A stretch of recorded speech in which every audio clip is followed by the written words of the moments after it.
I onda su, znači, nastavljena ispitivanja, bila su ispitivanja i u Stajiću. Konkretno, ja sam bio 2 puta na ispitivanju i onda u Mitrovici kad su počeli ispitivanja, onda se počelo raspetljavati u biti, kad smo bili svi na okupu, onda smo mi počeli vidjeti da su oni slažu neke kockice, da oni slažu neki mozaik po položajima, po nekim dijelovima Borova naselja, konkretno, znači, gore za onaj dio gdje sam ja bio, tako da smo shvatili da oni nešto slažu, znači sad tu neku jednu kompletnu sliku da stvore toga. I onda je došlo to ispitivanje na kojem sam ja ispitivan. Ali polako, prije toga ispitivanja su, dakle, prebačeni ljudi koji su bili u logoru Niš, svi su prebačeni u Sremsku Mitrovicu. Da, svi su vraćeni u Sremsku Mitrovicu i onda je u biti počelo slaganje tog mozaika, da su oni nešto počeli shvatiti što se tamo dešavali, kako su mi poslali obranu. I onda je došlo do tog nesretnog mog noža, ta slika. Evo, sad ćemo prvo pogledati film, pa ćemo onda ispričati priču o nožu. Evo, svi oni poriču, svi su nevini. Vi ste ovdje bili. Je li to istina što oni govore? Laž, ordinarna laž, to su ubice i kasapi. Leste dole više, samo nemamo što da razgovaram. Naravno, svi glume nevine. Niko ne priznaje da je pucao ili klao nedužne komšije, ali za sve zločine ima očevidaca. Kako ga ne bi znao da mu jebe mamu? Gledaj kako sam mu namestio zamku, šlem da gađa, evo mu malo sam me pogodio. Ujebe mamu, maminu. To govno tamo, 3 puta iz onog bunkera, ima slovo, ima ovako otvorena malo, odatle snajperom piče je biga. Šaka ljudi, se zajebavala je. Daju, digli su sada. Evo ga ovaj. Ujebe mamu, evo taj tu.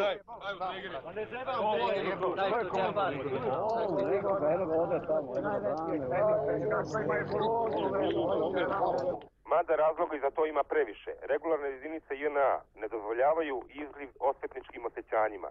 Svakog od zločinaca sačuvali su od linča i evakuisali ih na ispitivanje koja treba da dokažu ili opovrgnu zločine. Nema, i nosi u džepu. Pa dobro to, ali ovo, Čekaj, vidi, on nosi sadnje i sad visi u zatvoru, nešto će početi s time. Imao je ovo, evo. Klavir. Jela? Bereš ti šta? A majko mi jebem. Sajla zadavljanje. Pa nam zadaviti šibica. Sve ima. Šibice. Evo su udice za preživljavanje. Udice, lovce. Gle ovaj, kak je tu? Sajla zadavljanje, za preživljavanje, u divljini. Udice, jelovce, igla. Ja sam više puta na ispitivanju bio ispitivan kakav sam nož imao. Ja kažem normalan nož od automatske puške, klasični nož, dobro, ok, od bombi municija kako je bilo u spremniku, čak kako smo slagali onaj pancirni svjetleći, ne znam kako smo mi slagali već tu municiju u okvire. I treće ispitivanje kaže, a što ti bre lažeš, kaže da ono nije tvoj nož. Kažem, koji nož? Mi nismo bili informirani da se na Novosvetskoj televiziji vrti slika tog noža, mog noža u biti, koji nije ništa bitno, nego kao svaki drugi nož koji se mogu kupiti bilo gdje u trgovini, eto, oni su zapeli za taj nož. Po čemu je bio poseban? On je bio poseban po tome što je bio onako srebrni, dugačak, recimo kao Rambo nož, neki u biti, neki za preživljavanje, sa udicama u dršci, sa gumicom, sa šibicama, sa nekim ručnom pilom za rezanje drveta, neki onako u biti jedan set za preživljavanje, sa malim kompasom. I ja kažem, nije to moj nož i u trećem ispitivanju mi daju izjavu savijenu da se ne vidi ko je potpisao, da je moj nož. A zašto su zapeli baš za taj nož? Da, propaganda njihova je bila da su nam rekli da je s tim nožem zaklano 41 srpsko dete. U centru je pažnje domaće i inostrane javnosti, domaćih i svetskih agencija i sredstava informisanja. Nezavisna britanska televizija ITV prenosi izveštaj fotoreportera Gorana Mikića, prema kome su pripadnici Hrvatske garde, povlačeći se iz Vukovara u Borovu naselju, izvršili pravi pokolj čitavih srpskih porodica. Prenosi da je celo Borovo naselje puno leševa ljudi koji su ubijeni noževima ili sekirama.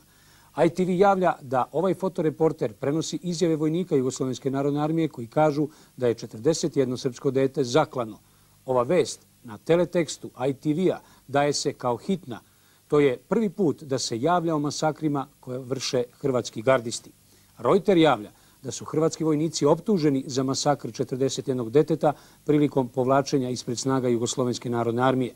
Reporteri televizije Beograd, a koliko smo danas obavešteni i televizijskih stanica iz gotovo čitavog sveta, čine sve da ovom stravičnom masakru javnosti što pre dostave i dokumentarne snimke. U Dnevnikovom dodatku emisiji ustanovljenoj za vreme rata gost je bio fotoreporter Reutera, inače Jugosloven. On je prvi lansirao vest o zaklanoj deci. U studiju je doneo fotografije masakriranih odraslih civila, ali ne i snimke dece o kojoj je govorio. Vidjeli smo najlonske vreće pune malih leševa. Ja sam uspio da se dopuzam jedno 20 metara do njih. To se veoma lako može vidjeti da su to deca od 5, 6, 7 godina preklana, puna krvi oko glave. To je tako mučan prizor da i oni vojnicima su suze tekle zaista. I po cenu života smo htjeli to... Imaš neku procjenu koliko je tih leševa koji bi se mogli ubrediti da su nazvati dečji? Pa oni su povodili to iz podruma. To je bilo na gomile, spajali su glave, tela, to je sve, mislim, stravično izgledalo. Bilo je sigurno oko 40, verujem njihovom broju.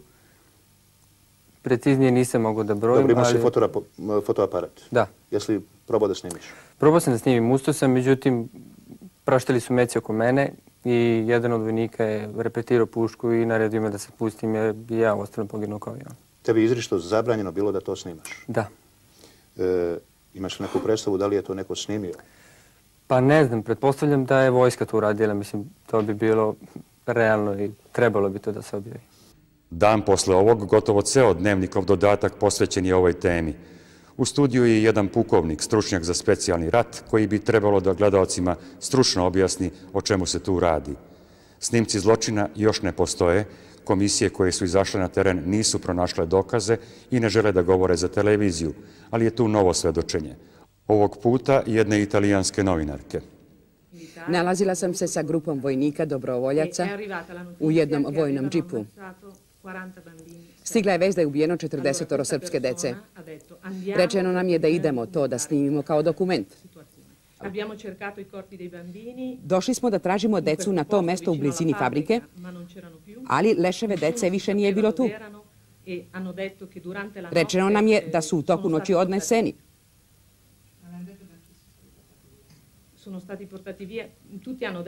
Svi su govorili da ih je odnela savezna vojska.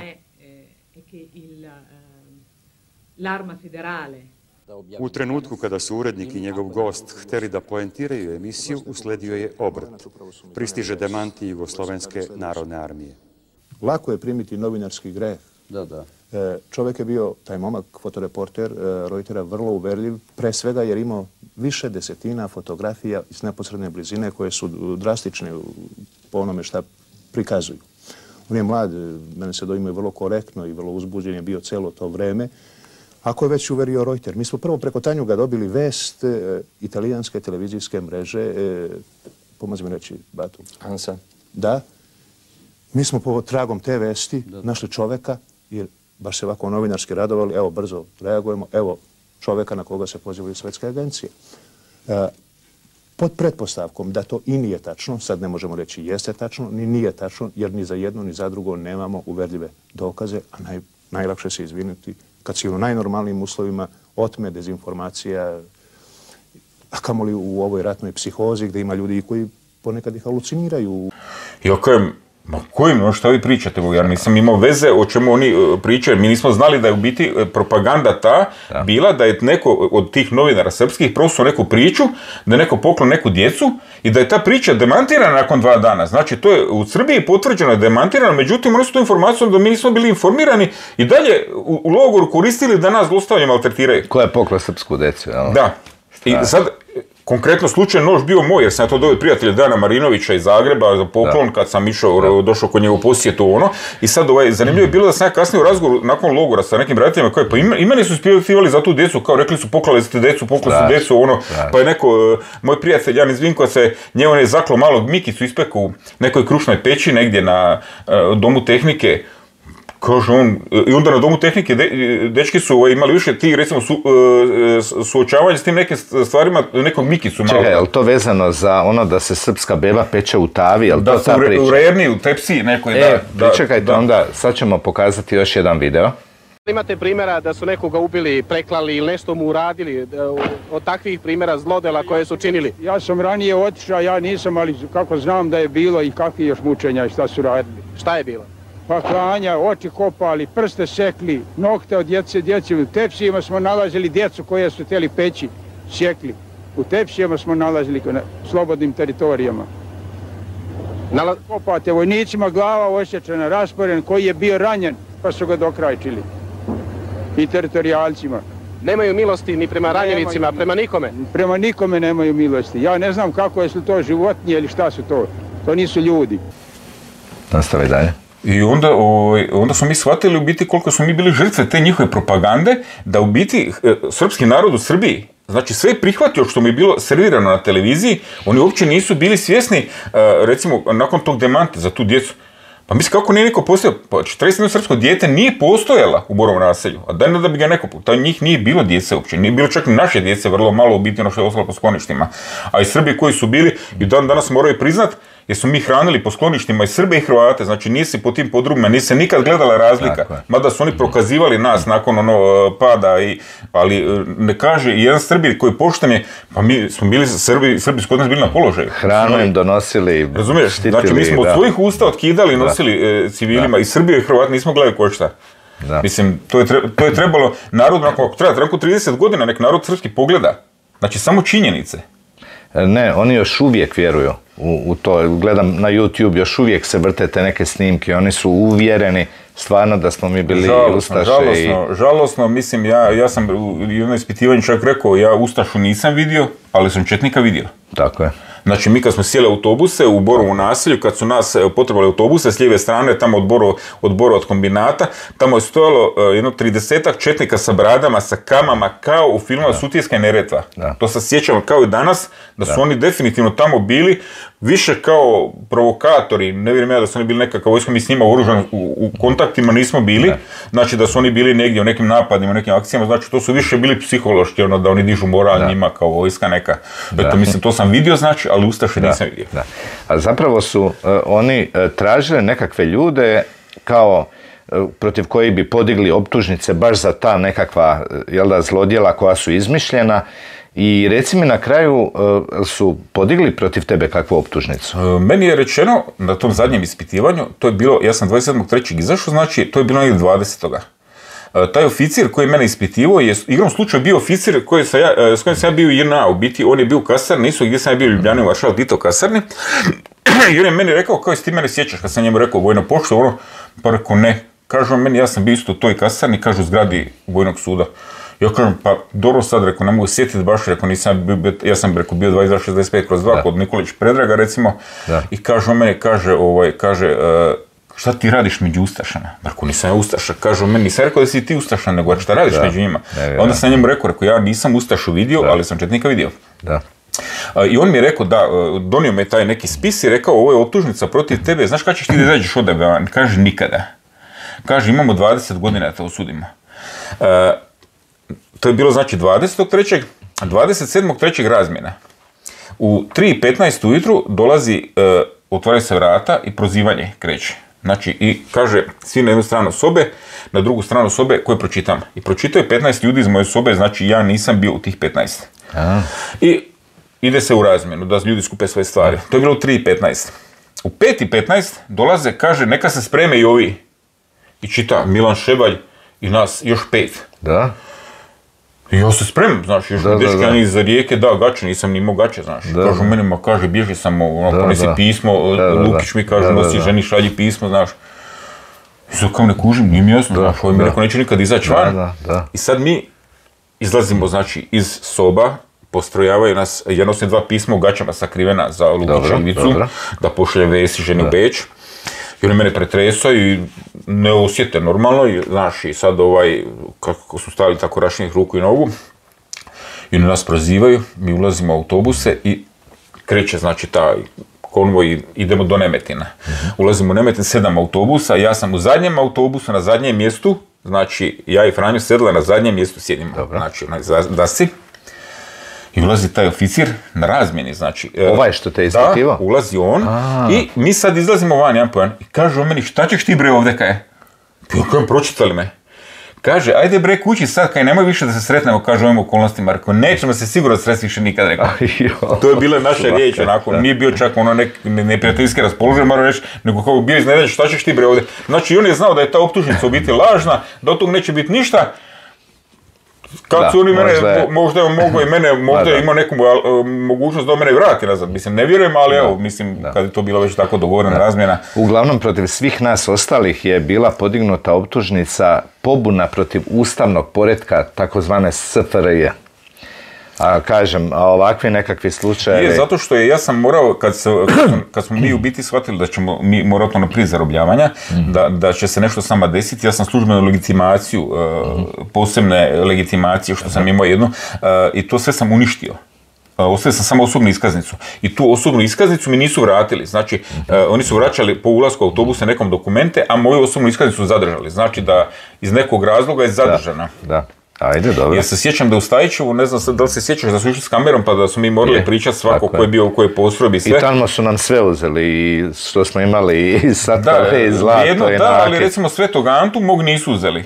Ja imam medaljon Svetog Antuna, imao i na internetu taj moj medaljon. Ja sam njega nosio cijelo vrijeme i u Stajićevu su moju pretresu jednom tražili vrijednosti, ja sam dao Svetog Antu, kaže ne, neću ruke, šta je to, ja kažem Sveti Anton. Kaže ne, ili ti u to veruješ, ja kažem vjerujem, kaže ostavi ga sebi. I u Mitrovici na pretresu uzeo ja Svetog Antu, samo njega sam nosio i kaže on veliki medaljon, nikakva vrijednost financijska, kaže šta je to, ja kažem Sveti, jel veruješ, rekao vjerujem, kaže ostavi ga, kaže neće ga u ruke uzeti. Vidiš ti, da. I jednu dan, kod kuće, znači Sveti Ante je moj, znači moj zaštitnik i... Dobro. I sad, dakle, opet dolaziš razmjena zarobljenika, opet dolaziš do nekakve linije i kad napraviš korak, pređeš tu liniju i odjednom si slobodan čovjek. Kakav je to osjećaj? Ali si do linije išao ovako, jel da? Išli smo nakon linije, nismo mi mogli shvatiti da smo mi sad službeno slobodni.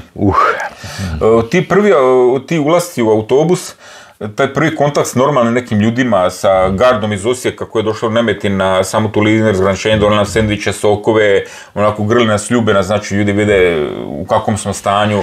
Sjećam se recimo da mi smo mijenjani za njihove neke vojnike, u toj samoj tijeku razmjene njihovi nisu bili svi uredni, obrijani, ošišani, debeli, a ja sam imao recimo 48 kila kad sam došao iz logora, nisam mogao hodati, nisam imao snage.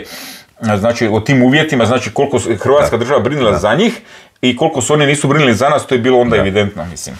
Osim toga, 371 je taj dan razmijenjeno nas je bilo možda 40 gardista i policajaca, ovo su uglavnom bili civili. Civili, da, točno. Znači, nešto vrlo malo je nas pušta taj dan.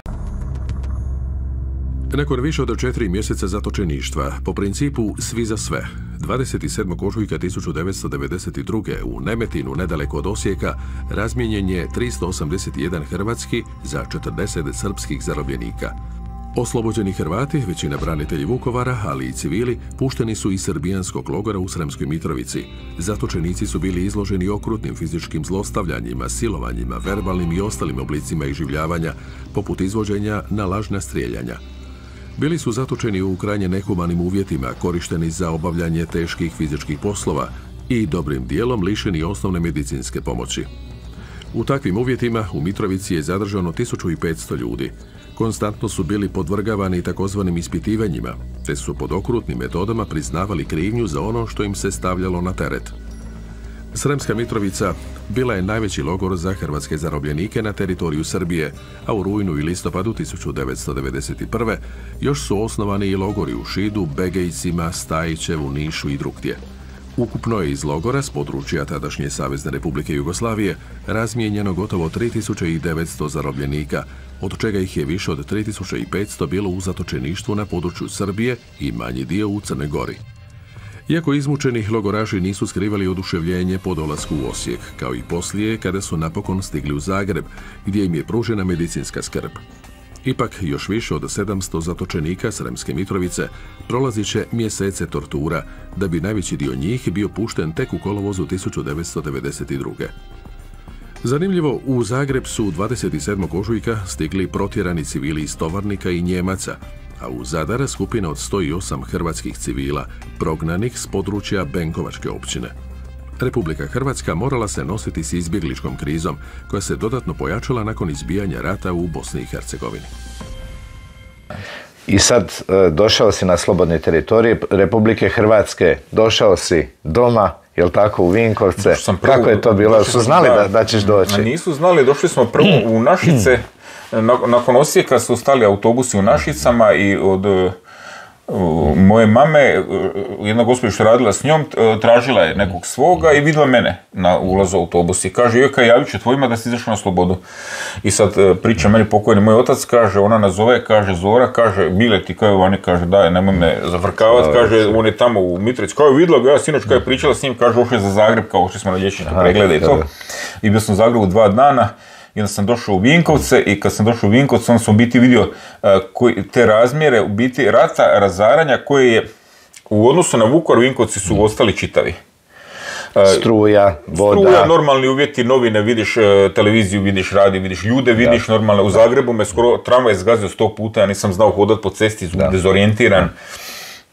Ali evo, nekako čovjek naiđe, nisam mogu jesti, nisam mogu prihvatiti hranu, bio sam svega željan, pisali smo recepte šta ćemo jesti kad izađemo na slobodu, kad sam izašao, kad sam vidio hranu, nisam imao osjećaj da mi je uopće potrebno to nešto, odvikao sam se. I onda s godinama, vrati se ti osjećaj neki prema hrani. Dobro. I onda neko vrijeme si bio malo na oporavku, na rehabilitaciji. 3 mjeseca sam bio na rehabilitaciji, onda sam se vratio u policiju, znači otišao, završio dodatno policijsku akademiju, radio u Vinkovcima do 2000. godine do umirovljenja. Ajde, super. Danas eto isto živiš u Vinkovcima. Živim u Vinkovcima, bavim se s hobijima, nekim svojim tako malo vrtom, opušteno, znači živa glava. Nastojim ne misliti nekako sam sam sebi vjerio da je to bio ružan san i da život mora teći dalje. Znači vidim tebe, vidim prijatelje svoje, vidim suborce svoje, onda od tog momenta shvatim da se to stvarno desilo, ali nekako je sad u ovim godinama to već malo čovjek i ravnodušan. I evo sad za kraj nekakvu poruku mladima koji će gledati ovaj video. Nešto u životu, jer u životu se svakakve stvari mogu dogoditi.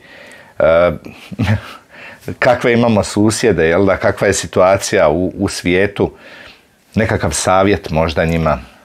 Najviše se čuvajte mladi onih stvari na koje nikad ne računate, recimo. Ja kad sam recimo krenuo u obranu, ja sam računao da ću možda poginuti, da ću biti ranjen, ali da će me zarobiti. To mi nije bilo na kraj pameti.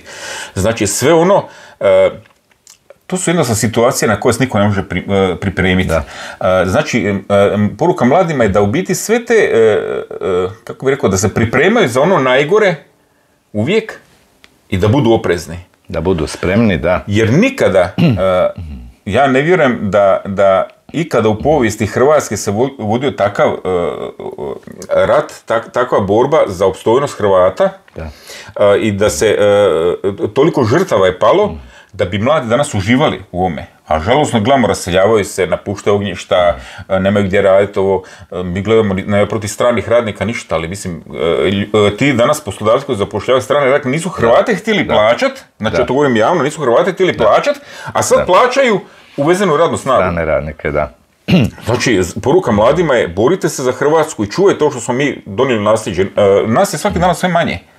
Znači, za mlade je najbitnija poruka da nikad ne zaborave koliko je teško stečena ovo što oni imaju danas. Tako je. I još samo jedna stvar za kraj.